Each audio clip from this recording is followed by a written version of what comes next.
kan maraadhe qabsoo bilisummaa ummata Oromootiif kan fayyus gaafa Oromoon bilisoomte kun jecha goota onnee sibiilaat ilma abbaa gadaa leenconni sibiilaa qabsaayaa mirga namummaa cabsaa sirboota ammayyaawwaas ture hundeessaa sirna qeerroo kan sagaleen kiiloolee abbaa weelluu akka bakakkaa fi matariyasaa qabsaayaa adda bilisummaa ummata Oromoo kan ijoollummaa Oromummaaf qalee hojii fi ejjennoon goota umrii lubaa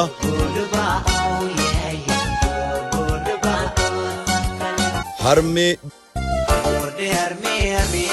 bilisummaa haa ta'u galanni isaanii barattoota keenyaaf kuchi huttaahee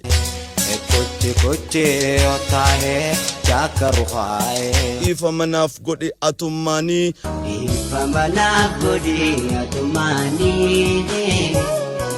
Guantanamo sirboota ittiin beekamu keessaa hangafoodha lolaa akka leencaa artist jaalatamaa fi kabajamaa Kadir Martuu Simalee Gadaa seenaa guutuu isaa mi'eessinee hanga dhumaa tura seenaa goota keenya irraa baradhaan affeerraa keenya kabajaat kun isaam miidiyaadha daawwii gaarii. Artist Kadir Martuu abbaa isaa Martuu Simalee Gadaa maqaa qabsoon jaala ibsaa fi haadha isaa qabsooftuu adda bilisummaa ummata Oromoo kan taate adde Masarat Magarsaa Itichaa irraa magaalaa Qobbootti seenaa dhalootaan yaadatamu hojjechuudhaaf lafa waraanaatti dhalate. Haadha Kadir Martuu umrii ijoollummaa isaan waraanni nafxanyaa dargii jalaa ajjeesee gootni dhiiga jaarraa abbaa gadaa horate taphataan beekamaa meeshaa muuziqaa beekaan leenca mataa daabee jaal ibsaa yookiin Martuu Simalee Gadaa Kadir Martuu daa'ima dugdatti baadhatee lafa waraanaatti malaa qaree guddifate yeroo Kadir umrii 8 abbaan waraanaaf bahee baqatee achi buuteen isaa dhabame abbaan kiyya Martuu Simalee dandeettii gitaara dhahuu dibbee tumuu fi weellisuu haalaan qaba ture jechuudhaan Kadir Martuu ni dubbata. Ani abbaa kiyyaatu sirba. Tu abbaan kee moo?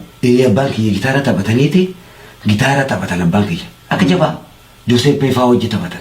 Haadha laalii intala fuudhii dhiirri dhalate abbatti haa ba'u akkuma jedhu Oromoon koo Kadir Martuu umrii ijoollummaa taphaa fi burraaqiin dabarsan saayinsii waraanaa barachaa abbaa jala taa'ee haala gitaara itti dhahan sirba itti weellisan surgoo dibbee itti dhahan sammuu daa'imummaan alanshee liqimsee kaampii waraanaa keessatti abbaan yommuu gitaara dhahaa weellisu artist Kadir tirii akka dibbeetitti 3 saantimaan Tuma jalaa qabaa ture yeroo umrii 8 kanas ture fedhiin muuziqaa akka leenca beelawee keessaa geeraruu eega. Yaadimaa dhaga'ii faddo atis gurraacha koo dhaga'ii si faddo.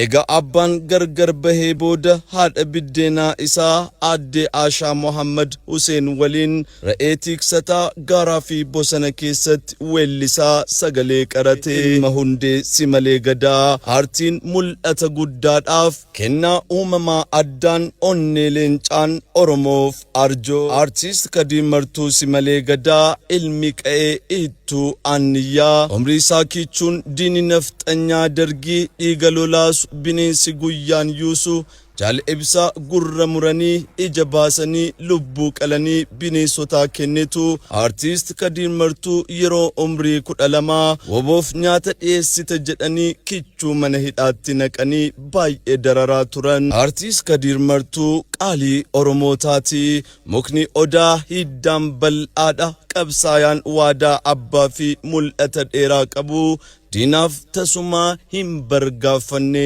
ergamtuun sirna nafxanyaa ra'een waboon kennee fi tikfatu irraa saamanii qullaatti hambisanii qa'ee isaan baqachiisan gara magaalaa Hirnaa imaluun jireenya injifachuuf carraaqii qormaataan guutame ciniinnatee dabarsaa gitaara muka weellansuu jedhamuudhaan naannoo Harargeetti beekamu irraa gitaara hojjetatee bakka deeme hundatti taphatu eegalee kana malees saantimeetiriidhaan dhayaa weellisuun hunda biratti jaalatamaa ta'ee jaalala ummata biraa qabuun maqaa Kadir Tirii jedhu moggaasanii cidha irrattis waamamaa taphataa beekamtii dabalataadhu.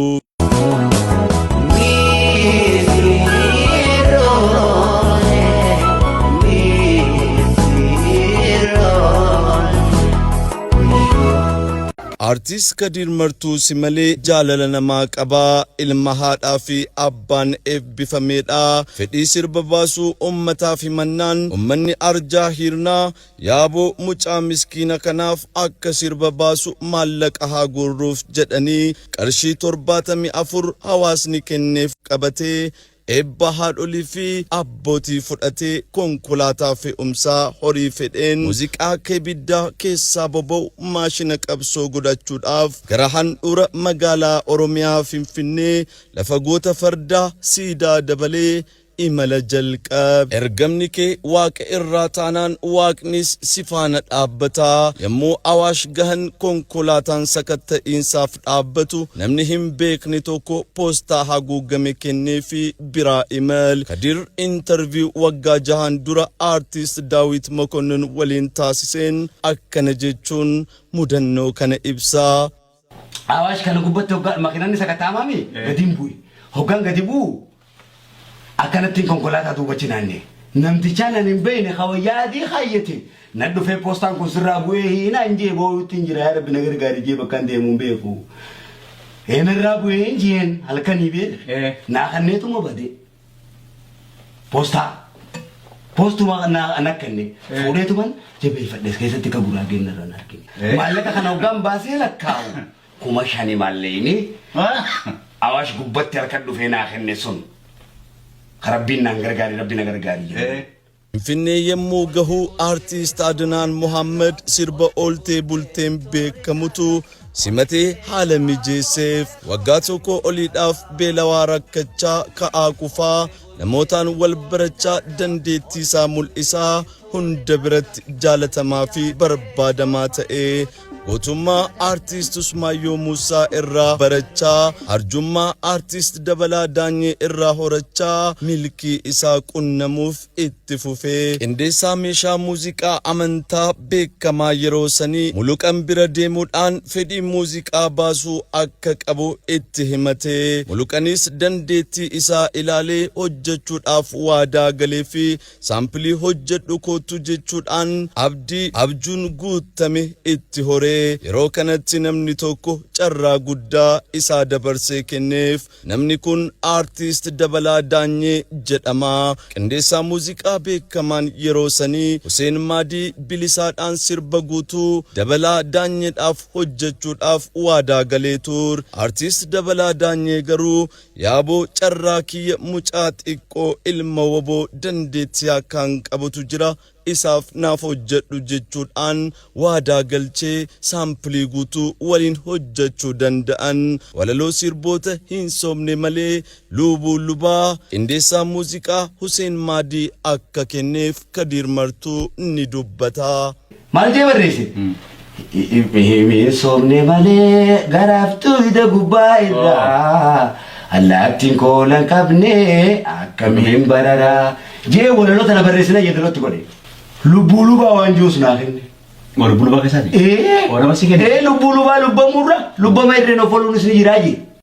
Seenaa aartii muuziqaa biyya keenyaa keessatti yeroo jalqabaadhaaf biyya keessaa qindeessaa muuziqaa muluqan biratti kiubeeziin yookiin koompitaraadhaan waggaa tokko oliidhaaf rakkachaa rakkoo wal baasaa dheebochaa beelawaa albama guutuu hojjetanii xumuran Oromoon kaleessas wal guddisa malee wal hin kuffisu.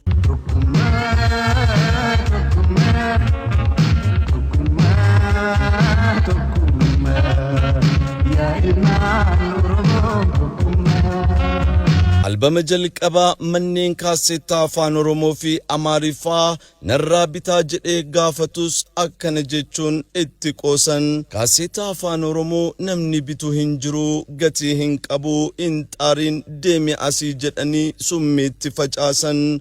Gootni akka warqee ibiddaan qormaatame abdii hin kunne.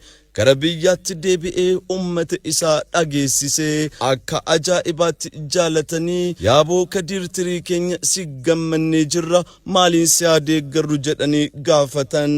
Innis maallaqa itti maxxansu dhabe jedhee himatee maallaqa walitti qabanii gara Finfinnee eebba waliin ergan. Albama isaa jalqabaa ofii baay'ifatee mana muuziqaa Baagadaaf kaaseeta 8,000 maxxansee gurgurtaaf dhiyeesse. Kun raajii isinitti fakkaachuu danda'a. Sa'aatii tokko keessatti kaaseenni 8,000 gurguramee dhumate. Obsaan aannan goromsaa dhuga akkuma jedhu Oromoon albama jalqabaa kaaseeta 200,000 ol gurguree beekamtii kabaja jaalala gonfatee rikardii sirboota nafxanyaa akkaan sirba afaan Oromoo jibban jalaa cabsee 5 obsan 50 arkataniin kana.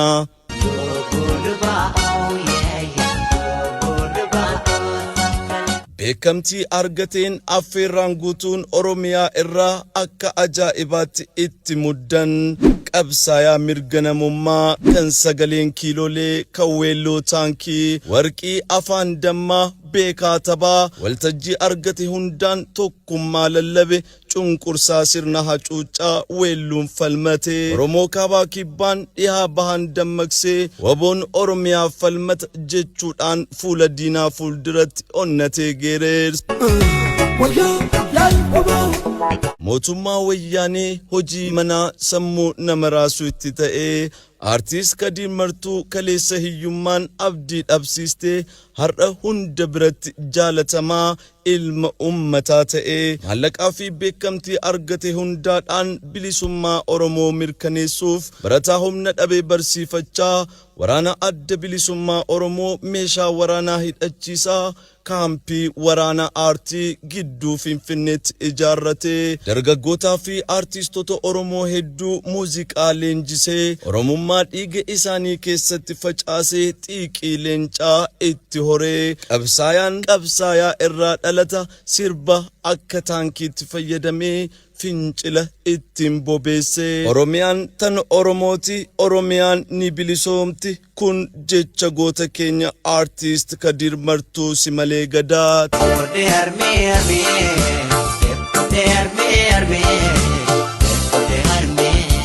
Artiist Kadir Martuu artiistota Oromoo hedduuf hojiiwwan muuziqaa miidhagaa hojjetee kenneeti jira.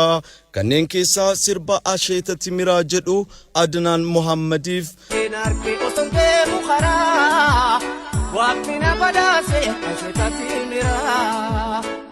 Tiyya Anisteetii artiist Addisuu Furgaasaaf hojjetee kennee jira.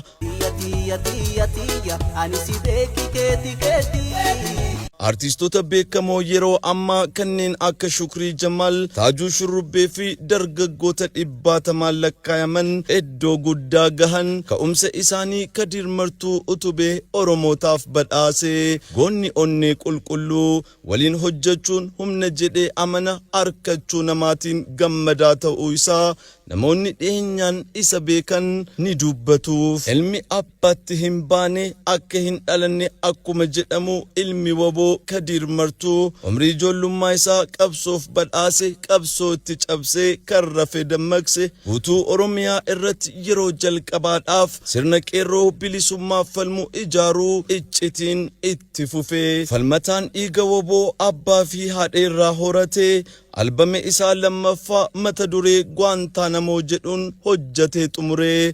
Yeroo beekamtu hundi si barbaada. Manneen maxxansaa muuziqaa hundi kaaseeta kee anatu bita anatu fudhata caalbaasii keessa seenan. Kan kaleessa itti qoosan miira cabsanii kaaseenni afaan Oromoo hin gurguramu jedhanii turan. Gaabbiin kadhataa muuziqaa isaa ta'an guyyaan ni naannawa jechuun kana. Gootni muuziqaa meeshaa waraanaa godhatee fincilsiisaa ture gurgurtaa kaaseetta lammaffaaf qarshii miliyoona 5 naaf kafalaa jechuudhaan rifannaa itti uume. Maal jechuudha ati Michael Jackson immoo akkamitti maallaqa hanganaa nu gaafatta jechuudhaan itti aaran. Ilmi waboo dhiiga waboo qabaa akkana jechuun deebiseef eeyyan ani ummata kootiif Michael Jackson olidha jechuudhaan ofitti amanamummaadhaan mataa isaan raasee. Artiist Maakii Haruun waliidhaan ta'uudhaan artii Oromoo akka guddatu artistoonni Oromoo muuziqaa baasanii bakka itti baafatan akka hin dhabneef hojiiwwan hojjetaniin kan ifaajee isaanii akka argataniif daldaltoota nafxanyaa kaaseetta afaan Oromoo tuffatan gabayaa baasuudhaaf kan jaraa ajjeesuuf kutannoon mana maxxansaa fi gurgurtaa birraa afran qalloo banatan humna maallaqaa argachuudhaaf abbaa qabeenyaa Guraagee Toofiq jedhamu waliidhaan walii galanis shiratti xaxee iccitiisaa qeerroo walitti qabee siyaasa barsiisaa akka jiru gurra ergamtoota nafxanyaan gahee wayyaaniin isa barbaacha dhaabbii dhabsiisan. Shiraan kaaseetta isaas mana maxxansaa birraa afran qalloos jalaa fudhatanii tabaan aleessa godhan. Mootummaan wayyaanis himannaa sobaa itti bananii adamsuu eegalan. Konkolaataa hiriyyaan bitee fi kaaseetta gurgurtee maallaqa naaf kafalta jedheenii ture jalaa saaman. Mana jireenyaa bobbaasanii qorichatti godhan. Maraachanii bosonatti isa galchan. Akka hin sirbine dhoorkan ajjeesuudhaaf dhaabbii isa dhabsiisan. Milkii irraa duubatti deebisan. Namummaa irraa bahee biyya baqachuudhaafis dirqamee qeerroo hedduu waliin ta'uudhaan lukaan gara Suudaan baqachuuf imala eegalan.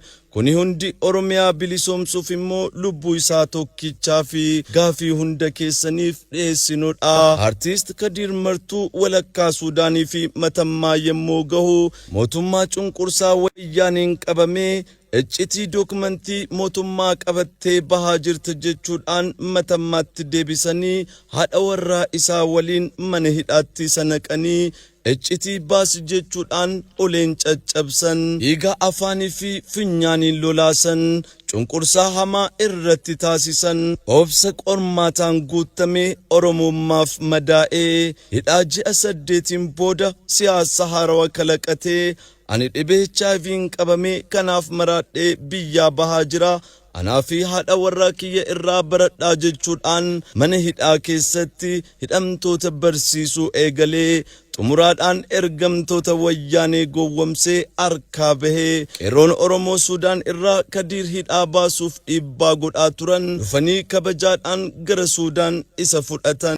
Warri ati maraataadhaan jedhan ani kan maraadhee qabsoo fi kan fayyu gaafa Oromoon bilisoomtee bilisummaan keenya ammootu fagoo miti jechuudhaan Kadir Martuu si malee gootni mataa daabee inni dubbata. Embaasiin Suudaan kabajaan simatee artistoota Suudaan waliin sirbuu eegalee kana hin beektan ta'a. Sirna qeerroo qabsaa'ota waliin ta'uudhaan hundeessuu keessatti gaheen artiist Kadir Martuu ol aanaadha. Amajjii tokko guyyaa qeerroo dhoksaan kabajuuf sagantaa cidha kootiin qopheeffadha jedhee eegdota wayyaaniin itti ramaddee sobee dhoksaan guyyaa qeerroo kabajaa qabsoo Suudaan irraa qabsiisuu eegalee qabsoo wayyaaniin biyya keessaa ajjeeft lubbuu itti horee akka harawaatti dammaqsee maallaqa sagantaawwan Suudaan irraa qopheessuun argatuun ummata rakkataa gargaaraa waraana woboo deeggaraa barataa barsiifachaa qabsoo isaa itti fufee waltajjii qopheessuu hunda irratti Oromummaa lallabaa siyaasa barsiifachaa xiiqii qeerroo keessatti uumuu itti fufee. Artiist Kadir Martuu si malee gadaa iccitiin siyaasaa isaa jalaa bahee gurra wayyaanee gahee sagantaa 5ffaa cidha kooti jedhee qopheessuu irratti paatrooliin guutuun meeshaa waraanaa hidhate miidiyaa waliin eddoo marsan. Kadir Martuus qabanii mana hidhaa Soobaa jedhamutti isa galchan. miidiyaan Oromoo biyyoota alaa jiran dhiibbaa cimaa irratti taasisnaan fudhanii mana hidhaa Koobar Bahaara irratti argamu namni tokkollee dhufee isa arkachuu hin dandeenye isa galchan hacuuccaa ilma namaa irratti hin godhamne irratti taasisanii mana hidhaatti Kadir Martuu hedduu dhukkubsatee ji'a 7 booda mana hakimaa si geessina jedhanii sobanii marfee waraananii gaggabsan of isa wallaalchisanii matammaa irratti mootummaa wayyaaneef dabarsanii kennan mootummaa wayyaanee gara Gondariin deemtee namummaa dhabsiistee hacuuccaa hedduun booda maakalaawii fidanii eenyuuf ergamta iccitii baasi jechuudhaan tumaa dabranii qaama saalaa isaa butan sanyii akka hin arkanneef kolaasanii namummaa isa baasan kana jechaan ibsuun ulfaataadha kana hunda eenyutu danda'a laata namoota na hin amanneef wanta ta'e hunda dookumantarii harkaan qaba guyyaa eegee hacuuccaan irratti godhame nin baasa jechuudhaan leenci mataa daabee inni dubbata. Ilma namatti raawwatamne kan isaan irratti raawwatan kanin amma beekaa callisee Oromoonis waan sobe garii nama itti fakkaatu dookumentii Minisootaa keessa hin qabaa jechuudha warra achitti dhufee na waraabe waan gocha isaan irratti raawwatan. Artist Kadir Martuu biyyaa osoo hin bahin dura ilmoolee maqaan isaanii aadde Husniyaa Kadir Martuu jedhamtuu fi dhiira Arafaat Kadir Martuu jedhamu arkatee jira. Maqaan Husniyaa Kadir Martuu jedhama. Maqaan kiyya Arafaat Kadir Martuu Simalee Gadaa. Waggaa tokko oliif maakalaawii irratti cunqursaa dubbiif hin tollee booda mana hidhaa hiikamee leenci mul'ata guddaa qabu kana boodas qabsoo hin dhaabne iddoo biraatti akka hin sirbine wayyaaniin dhorkitus manneen barnootaa yuunivarsiitii irra deemaa qeerroo dammaqsaa sirbaan bilisummaa haa ta'u galanni isaanii barattoota keenyaaf jechuudhaan gadoode. Abbaafis akkana jechuudhaan eenyummaa abbaa isaa weelluudhaan ibsee Wegaafa bosonaa Waydiru bosonaa Wegaafa bosonaa Xumuraan waaqni jaalatee carraaqqii uummata Oromoo biyya alaa jiraniin tattaaffii artist Daawit Mokonnon taasisaniin bara 2009 waggaa 7 dura biyya Ameerikaa galuu danda'e.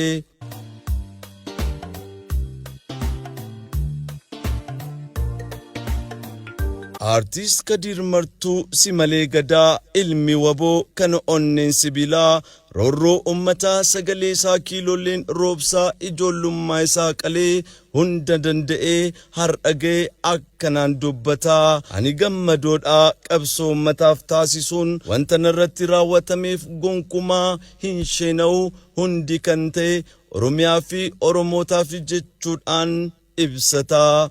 Wanni si sheenessu tokko leen hin jiru jechuudha. Abadan galee gammachuu malee dhalli namaa waggoota ka kufee ka'uu ammas deebi'ee kufuu waggoota 2-4 kufee ka'uu wannuma jiru. Kadir Martuu albama guutuu 2 fi sirboota qeenxee hedduu gurra ummataan gahuun kabaja ol aanaa gonfatee jira.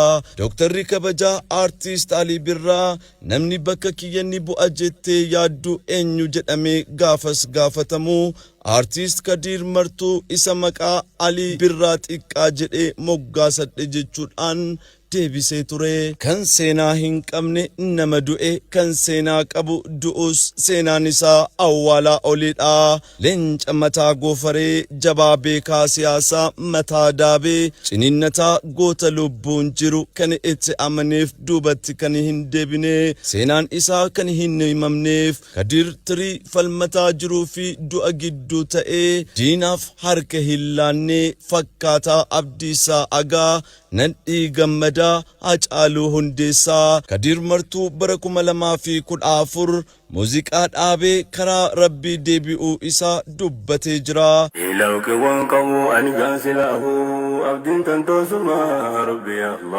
Yeroo ammaa jireenya isaa UK irratti taasisee jiraachuu irratti argama. Seenaan gootaa kitaaba 100 olii nutis gabaabsinee isiniif seenessinee jirra. Akka irraa barattan Oromummaa akka isa keessatti ilaaltan abdii guddaa qabna. Artist Kadir Martuu bakka jirtutti umrii dheeraa gammachuudhaan nuuf jiraadhu jennee hawwinee daawwii keenya xumurree kan goote hundaaf seenaan dhalootaan si yaadata galatoomii.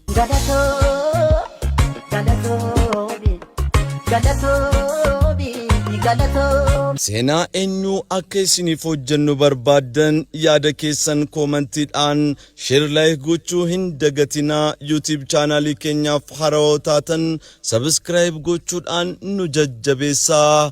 Horaa bulaa offolaa deebanaa Isaam Miidiyaa.